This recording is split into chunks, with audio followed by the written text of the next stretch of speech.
kingdoms, king, and an early republic. Election day. Sankaran woke up to see his grandparents all ready to go and vote. They wanted to be the first to reach the polling booth. Why is Shankaran wanted to know were they so excited? Somewhat impatiently, his grandfather explained, "We can choose our own rulers today." How some men became rulers. Choosing rulers by voting is something that has become common during the last 50 years or so. How did men become rulers in the past?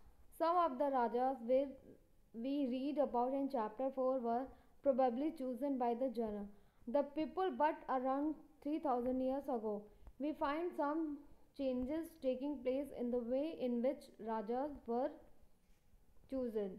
Some men now became recognized as Rajas by performing very big sacrifices. The Ashwamedha or horse sacrifices was one of the such ritual. A horse was let loose to wander freely and it was guarded by the Raja's men.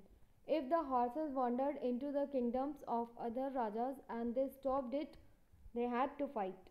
If they allowed the horse to pass, it meant that they accepted the Raja who wanted to perform the sacrifices was stronger than them.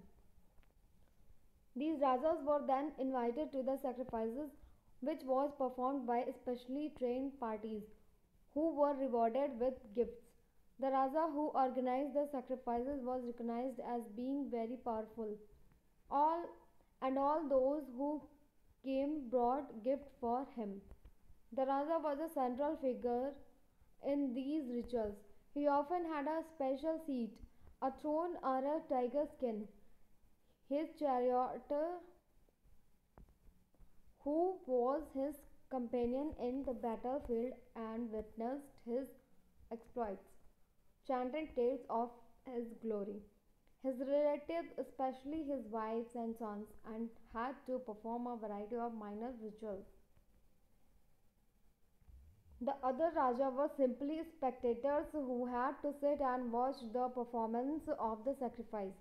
Priests performed the rituals including the sprinkling of sacred water on the king. The ordinary people, the wish or Vash also brought gifts. However, some people, such as those who were regarded as Shudras by the priests, were excluded from many rituals. Make a list of those who would be present at the sacrifice. Which are the categories that are described in terms of their occupation?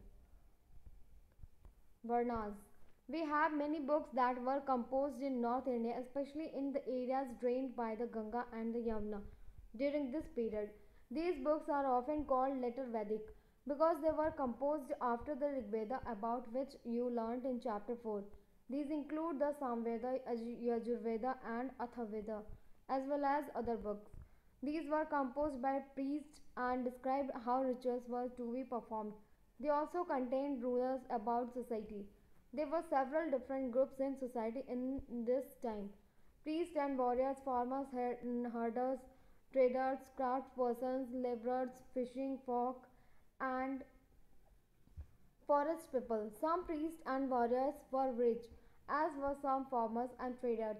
Others, including many herders, crafts persons, laborers, fishing folk, and hunters and gatherers, were poor.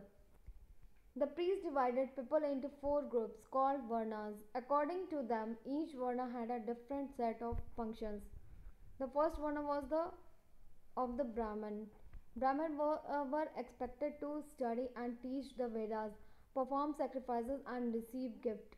In the second place were the rulers, also known as Kshatriya. They were expected to fight battles and protect people. Third were the Vash or the Vash. They were expected to be farmers, herders, and traders. Both the Kshatriyas and the Vaishyas could perform sacrifices.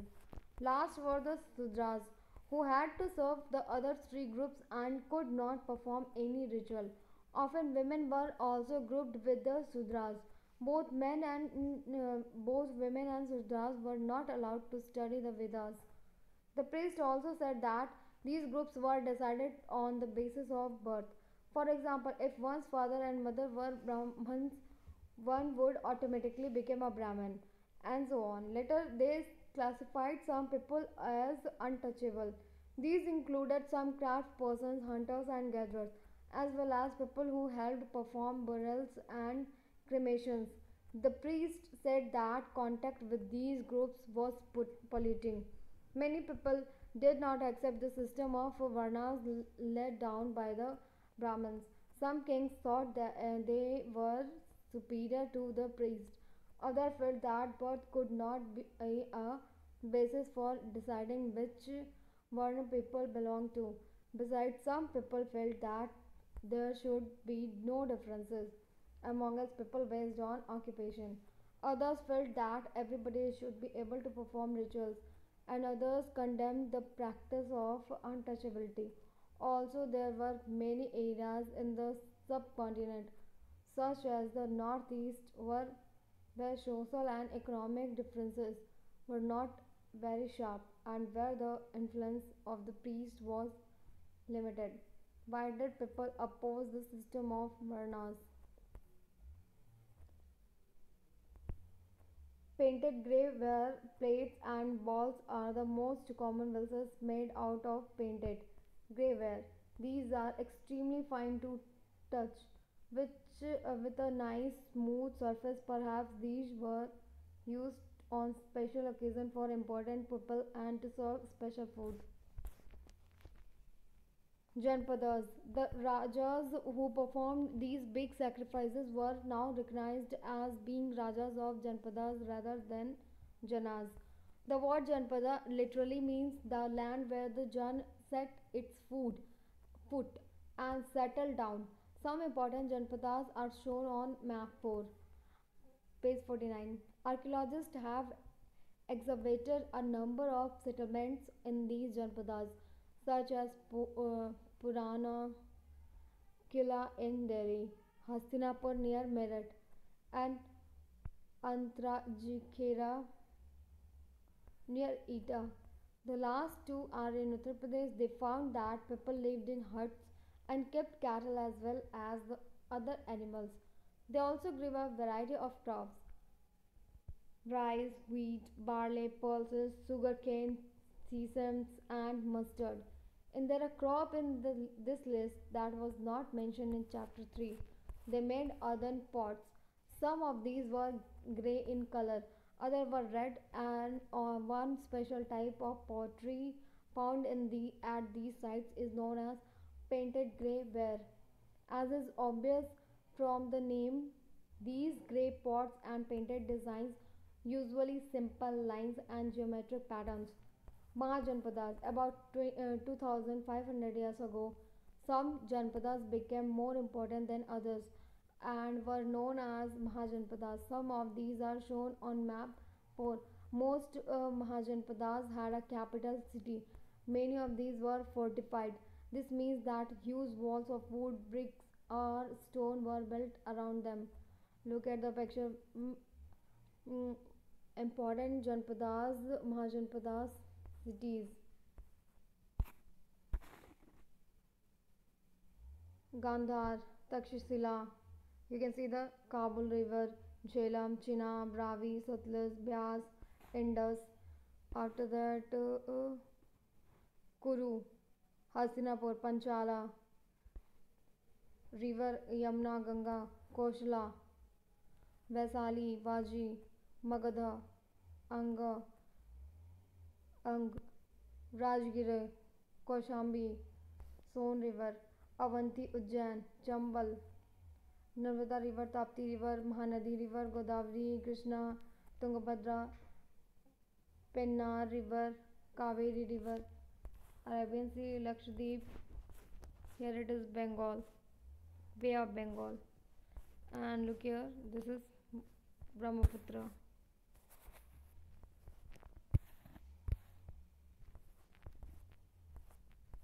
Move on. fort were probably built because people were afraid of attack from other kings and needed protection. It is also likely that some rulers wanted to show how rich and powerful they were by building really large, tall, and impressive walls around their cities. Also, in this way, the land and the people living inside the fortified area could be controlled more easily by the king. Building such huge walls required a great deal of planning. Thousands, if not lakhs, of bricks or stones had to be prepared. This is in turn meant enormous labor provided possibly by thousands of men, women, and children, and resources had to be found for all of these. The fortification wall at Kaushambi. This is a picture of remains of wall made of bricks found near present-day Allahabad, Uttar Pradesh. A part of it's probably built about 2,500 years ago. Look at it, this picture. The new Rajas now began maintaining armies. Soldiers were paid regular salaries and maintained by the king throughout the year. Some payments were probably made using punch marked coins. See the illustrations on page 84. You will read more about these coins in chapter 8. Lists two ways in which the Rajas of the Mahajanpadas were different from those mentioned in the Rigveda.